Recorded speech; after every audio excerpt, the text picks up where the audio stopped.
Hello mga netizens, sapa po na to sa aking fish pond. Nakahuli po ako dito ng Green Philippine Iguana. At papakita ko sa inyo kung paano ko nahuli. Siya po ay nahuli ko sapagkat siya po ay hinang-hinana. Papakita ko po sa inyo kung paano at kung nasaan yung nahuli kong buhay at totoong iguana. Nandito po siya ngayon sa inilagay ko sa balde. Galing dyan sa fish pond na yan. Ayan o, kitang kita nyo naman. Ito yung buhay na iguana. Ayan o, kita nyo naman. Nagbabago-bago ang kulay niyan mga netizens. Minsan nagiging green, minsan nagiging brown pag galit na galit na. Ayan, tingnan natin. Dadaling ko doon sa billing at aking susukatin kung ilan ang haba ng nahuli kong kanina green yan o, kanina green. Ngayon ano siya, kulay brown. Pabago-bago ang kulay niya. At dadaling ko lang to doon at saka ko papakawalan. Susukatin ko lang yung haba ng magmula sa ulo hanggang sa dulo ng buntot. Noong una hindi ko alam kung anong klase ito, pero nung mag-research ako sa Wikipedia, sa dictionary, nalaman ko na ang pangalan pa nito ay, ang scientific name ay iguana, ka-family ng reptiles family. Pero yung nahuli ko is Philippine Green Iguana. Ayan, susukatin namin mamaya kung ilan ang haba ng iguana na to.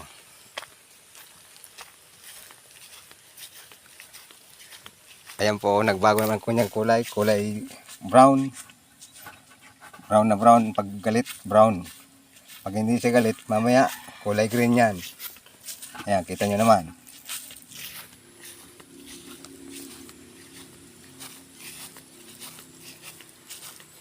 Ayan, lapit tayo dito sa building para pag-aralan tong iguana na to, sukatin ang haba at mamaya pakakawalan din natin to.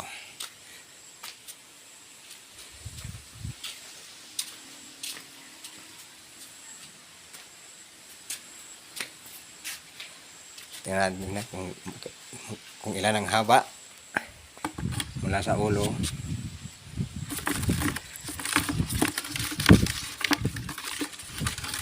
Ayan po, gusto niyang lumabas.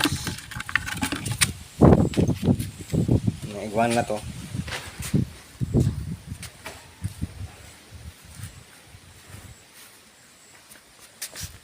Ayan.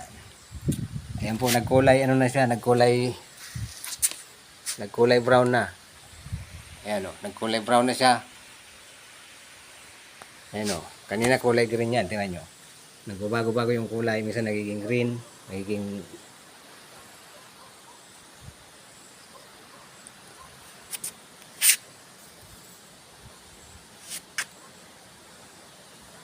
tingnan po, susukatin natin kung ilan yung haba nung ano.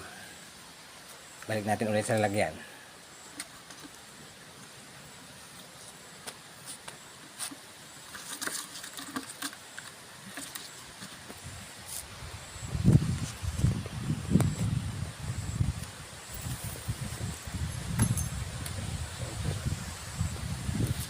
Ayan.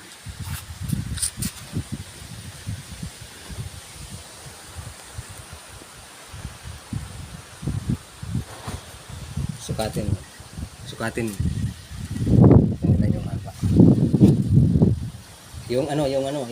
Yung centimeter. Ilayo mo yung kamay mo.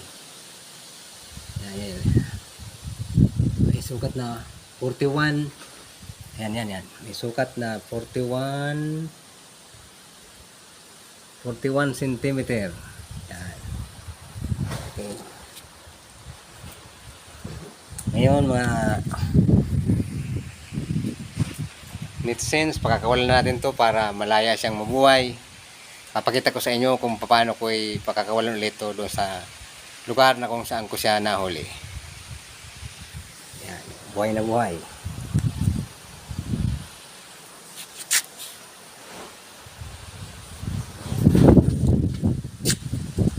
siya ulit.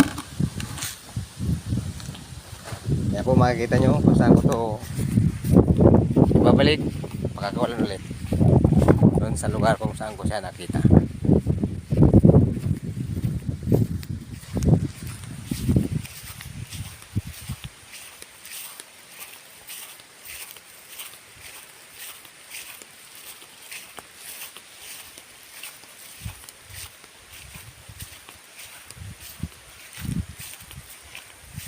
Kalimitan makikita mo ang mga iguana doon sa may tubig, may malalamig na lugar, kaya ng fish pond, mga sapa.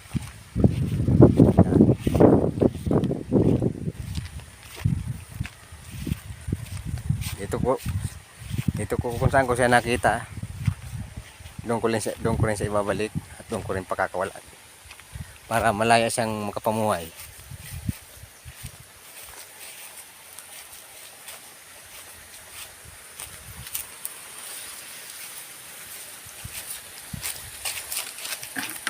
Yan. Dito ko siya mga netizens nakita, mga Facebook viewers. Kung saan ko siya nakita, dito ko rin siya ibabalik. Ayan na po. Oh. Yan.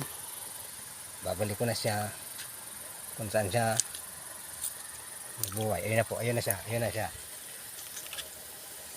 Ayan na.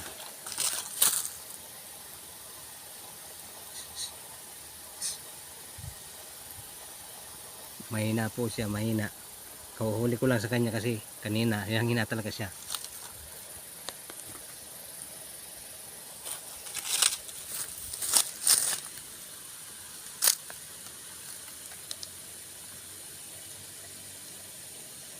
Ayan, kulay green na naman ulit. Malaya na kasi siya.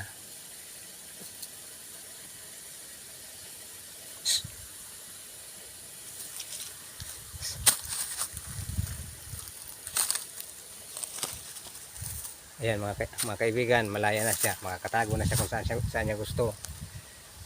Kung saan niya gustong lugar siya tumago, malaya na siyang makapumuhay. Ayun po. Nakita ko lang sa inyo na dito sa mundo, mayroon dapat mga malalayang nilalang na pinababayaan lang kung saan man nila gusto. Kaya kung may makita kayong mga friends or mga netizens na ganyan, hayaan nyo lang na mamumuhay sila para tahimik. Ayun po, wala na. Ayun, nagtago na. Wala na siya.